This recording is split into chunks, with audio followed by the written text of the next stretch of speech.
Firearm ownership law in the People's Republic of China heavily regulates the ownership of firearms. Generally, private citizens are not allowed to possess firearms. History. During the Ming and Qing dynasties, matchlock muskets were used in China.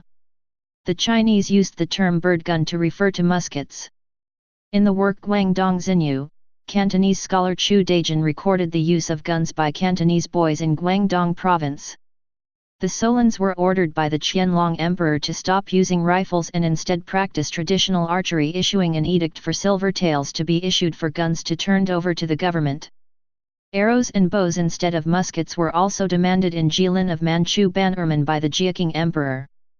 The Family Magazine stated in 1837 that the possession of firearms is altogether forbidden by the jealous government, as may be seen from the following extract from a Peking Gazette. For the people to have firearms in their possession is contrary to law, and orders have already been issued to each provincial government to fix a period, within which all matchlocks belonging to individuals should be bought up at a valuation with regard to those firearms which are in immediate use for the safeguard of the country. The said Gouverneur has already directed the proper officers to carve on every matchlock the name of the person to whom it is delivered, and to preserve a general register of the whole. Let the Gouverneur also give strict charge to make diligent search, and prevent the illicit storing up of firearms for the future, and let the workers in iron be rigidly looked after, lest they clandestinely manufacture and sell them. The evil may thus be cut off in its commencement. Those officers who have made full and complete musters within the limited period, the Gouverneur is directed to notice properly as an encouragement to others. Those Chinese near Canton, who employ themselves in shooting wild fowl for sale, are said to belong mostly to the militia of the province. During the new policies reform era of the late Qing, the government allowed the ordinary civilians to own firearms, matchlock or modern foreign gun, for self-defense. This policy lasted until the foundation of the People's Republic of China in 1949. In Taiwan under Qing rule, the Hakka on Taiwan owned matchlock muskets. Han people traded and sold matchlock muskets to the Taiwanese Aborigines. The Aboriginals used their matchlock muskets to defeat the Americans in the Formosa expedition. During the Sino-French War, the Hakka and Aboriginals used their matchlock muskets against the French in the Keelung Campaign and Battle of Tom Sui. Lu Ming Chuan took measures to reinforce Tom Sui. In the river 9 torpedo mines were planted and the entrance was blocked with ballast boats filled with stone which were sunk on September 3. Matchlock-armed Hakka Hill people were used to reinforce the mainland Chinese battalion, and around the British Consulate and Customs House at the Red Fort Hilltop, Shanghai Arsenal manufactured Krupp guns were used to form an additional battery. At Tom Sui, the entrance of the river had been closed by laying down 6 torpedoes in the shape of a semicircle on the inside of the bar. The Douglas steamers Fokien and Heilong running to the port, as well as the German steamer Well, were, whenever necessary, piloted over the torpedoes by the Chinese who had laid them down. The Mandarins engaged in planting the guns that had been brought to the island by the latter steamer. Trade was resumed during the middle of the month at Tuatudia, it being regarded for the time as safe, and the country thereabouts had quieted down to such an extent that a good deal of tea was brought in. Life for the foreigners was very much cramped. They were prohibited from making trips into the country, and even in the settlement, with religious processions, crackers, and gongs going at all times of day, and the watchmen making a great noise with bamboos all night, rest was well nigh impossible except to the Chinese guards told off to protect foreign Hongs, who after disappearing all day, except at meal times, return at night, and instead of guarding the property, turn in early and sleep as soundly as Rip Van Winkle did till morning. Under the impression that the French would attempt to enter the Tom Sui River, ballast boats and junks loaded with stones were sunk at the entrance. A number of Hakka Hill men were added to the government force. They were armed with their own matchlocks, which in their Inrani they preferred to foreign rifles. Much was expected of them, as the life of warfare they had led on the savage border had trained them to be good shots and handy with their knives. By the end of August the French had succeeded in holding the shoreline at Keelung, but were unable to advance beyond it, and as Chinese soldiers had for some days been erecting earthworks and digging entrenchments on the hills on the east side of the bay overlooking the shipping, the French sent word ashore for the Europeans to come on board the Bayard, as they intended opening fire on the earthworks which were now just visible. Point 1. The firing was not successful either that day or the next, the nature of the country being in favor of the Chinese, and for many days the shelling was a regular event, the Chinese not apparently suffering much damage themselves, or being able to inflict any upon the French. This condition of affairs continued through September, the French having gained only the summits of the near hills surrounding the harbour. General Lu Mingchuan left Kelung on the 9th to visit Tom Sui and Taipfu. On his arrival at the latter place he was met at the wharf by some 200 soldiers, 5 buglers and 2 or 3 drummers. The march up the street with the soldiers in front, the band next, and the general in the rear in his chair, made an imposing parade. His presence is also said to have had a most stimulating effect on the soldiers on guard in the foreign hongs. All appeared in full force with uniforms and rifles, although for several days the muster in one hong had produced only one soldier and a boy in a soldier's coat. James Wheeler Davidson, The Island of Formosa, Past and Present, History, People, Resources, and Commercial Prospects. Tea, camphor, sugar, gold, coal, sulfur, economical plants, and other productions, 1903, also published as The Island of Formosa, Historical View from 1430 to 1900. Lu Mingchuan with some 6,000 men was stationed at Taipfu in the Bangka Plain, while the forces at Hobe were daily strengthened, until, in the middle of October, there were assembled about 6,000 men in the neighbourhood. Among these were new levies of Hakka hillmen. They were considered by the foreigners to be a dangerous lot to have in the neighbourhood, and as they did not speak the same language as the general and other officers, it was feared that misunderstandings might arise with serious results. The other soldiers present were principally northern men, and were said to be well armed. The Hakkas, although armed with their primitive matchlocks, were considered to be brave men and were hardened to the privations of warfare. Their matchlocks are described as long-barreled guns, fixed into semicircular shaped stocks, with pans for priming powder, and armlets made of rattan, worn around the right wrist and containing pieces of bark cord, which, when lighted, would keep alight for hours, if necessary.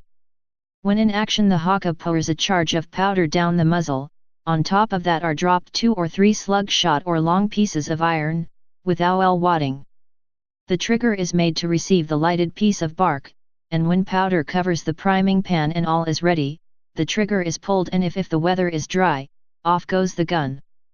The ordinary method of handling these weapons is to place the lower end of the butt against the right breast, high enough to enable the curved end to rest against the cheek, and the eye to look down the large barrel, upon which there are ordinarily no sights. This method is sometimes varied by discharging the guns from the hip, and it is quite customary for the Hakka to lie flat on his back, place the muzzle between his toes, and, raising his head sufficiently to sight along the barrel, to take deliberate aim and fire. He is able to make good practice, while his presence, especially when surrounded by rank grass, is decidedly difficult to determine. Reverend Dr. Mackay's Tom Sui Mission Hospital, with Dr. Johansson in charge, which had rendered such great services to the Chinese wounded and had no doubt been the means of saving many lives, was visited on the 19th by General Sun, who thanked the doctor in charge as well as Dr. Brown of the Cochleophore, who had given valuable assistance, for their attentions to the sick and wounded. The patients then numbered only a dozen, a good many of the wounded having left, fearing that the French might land again and kill them. Others, seeing their wounds healing nicely, went away into the town.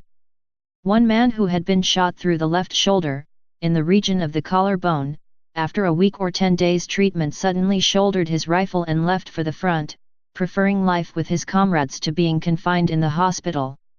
It was supposed that the bullet had pierced the upper part of his lungs. Another instance occurred 7 days after the French landing, when a Chinese walked into the hospital with his skull wounded and the brain visible. Several others, shot through the thighs and arms, bones being splintered in many pieces, bore their pain most heroically. Soon after the engagement, when there were 70 men in the hospital, some being badly wounded with as many as 3 shots apiece, there was scarcely a groan to be heard. One of the wounded came to the hospital after having had a bullet in his calf for 9 or 10 days. Dr. Brown extracted the bullet, and off the man went back to the front. Many other instances like the foregoing might be recorded, all of which indicated that the Chinese could recover in a few days from wounds, which, if not actually fatal, would have laid foreign soldiers up for months. James Wheeler Davidson, The Island of Formosa, Past and Present, History, People, Resources, and Commercial Prospects. Tea, camphor, sugar, gold, coal, sulfur, economical plants, and other productions, 1903, also published as The Island of Formosa, Historical View from 1430 to 1900. Lin Chao Tung was the leader of the Hakka militia recruited by Lu Ming Chuan. The Hakka used their matchlock muskets to resist the Japanese invasion of Taiwan, 1895, and Han Taiwanese and Aboriginals conducted an insurgency against Japanese rule. The Bipu Uprising, Tapani Incident. During Japan's rule on Taiwan, Japan implemented anti-gun laws against the Taiwanese Aborigines. This led to the outbreak of armed insurrection by Aboriginals against the Japanese in response to the Japanese confiscating Aboriginal guns. The Bunun and Atayal were described as the most ferocious Aboriginals, and police stations were targeted by Aboriginals in intermittent assaults. By January 1915, all Aboriginals in northern Taiwan were forced to hand over their guns to the Japanese. However, headhunting and assaults on police stations by Aboriginals still continued after that year. Between 1921 and 1929 Aboriginal raids died down, but a major revival and surge in Aboriginal armed resistance erupted from 1930–1933 for 4 years, during which the Wuxi incident occurred and Bunun carried out raids, after which armed conflict again died down. According to a 1933 yearbook, wounded people in the Japanese war against the Aboriginals numbered around 4,160, with 4,422 civilians dead and 2,660 military personnel killed. According to a 1935 report, 7,081 Japanese were killed in the armed struggle from 1896–1933, while the Japanese confiscated 29,772 Aboriginal guns by 1933.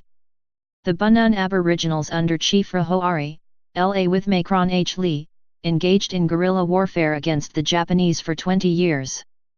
Rahoari's revolt, called the Dafen Incident WZH, was sparked when the Japanese implemented a gun control policy in 1914 against the Aboriginals, in which their rifles were impounded in police stations when hunting expeditions were over. The revolt began at Dafen when a police platoon was slaughtered by Rahoari's clan in 1915. A settlement holding 266 people called Tamayo was created by Rahoari and his followers near the source of the Lanang River and attracted more Bunun rebels to their cause. Rahoari and his followers captured bullets and guns and slew Japanese in repeated hit-and-run raids against Japanese police stations by infiltrating over the Japanese guard line of electrified fences and police stations as they pleased. Modern era. Firearms can be used by law enforcement, the military and paramilitary, or security personnel protecting property of state importance, including the arms industry, financial institutions, storage of resources, and scientific research institutions. Civilian ownership of firearms is largely restricted to non-individual entities such as sporting organizations, hunting reserves, and wildlife protection, management and research organizations. The chief exception to the general ban for individual gun ownership is for the purpose of hunting. Individuals who hold hunting permits can apply to purchase and hold firearms for the purpose of hunting. Illegal possession or sale of firearms may result in a minimum punishment of 3 years in prison, with the maximum being the death penalty. The possession of traditional smoothbore black powder muskets is allowed to some Miao Hill people, the so-called Miao gun tribes, as an essential element of traditional dress and culture. However, possession of gunpowder is regulated. Even airsoft guns are tightly regulated, and violation may lead to a criminal conviction for illegal possession of firearms. Guns and knives which were not logged and were unlawful were seized. Limitations were placed on knife vending due to terrorism and violent assaults where they were utilized. Special Administrative Regions. Firearm ownership in the Special Administrative Regions of Hong Kong and Macau is tightly controlled and possession is mainly in the hands of law enforcement, military, or private security firms, providing protection for jewelers and banks. Still, possessing, manufacturing, importing, or exporting airsoft guns with a muzzle energy not above 2 joules of kinetic energy is legal to citizens in China's SARS. Firearms control was inherited during British and Portuguese rule and more or less retained today. Under the Section 13 of Cap 238 Firearms and Ammunition Ordinance of the Hong Kong Law, unrestricted firearms and ammunition requires a license. Those found in possession without a license could be fined HKD $100,000 and imprisonment for up to 14 years. Please subscribe and thanks for watching.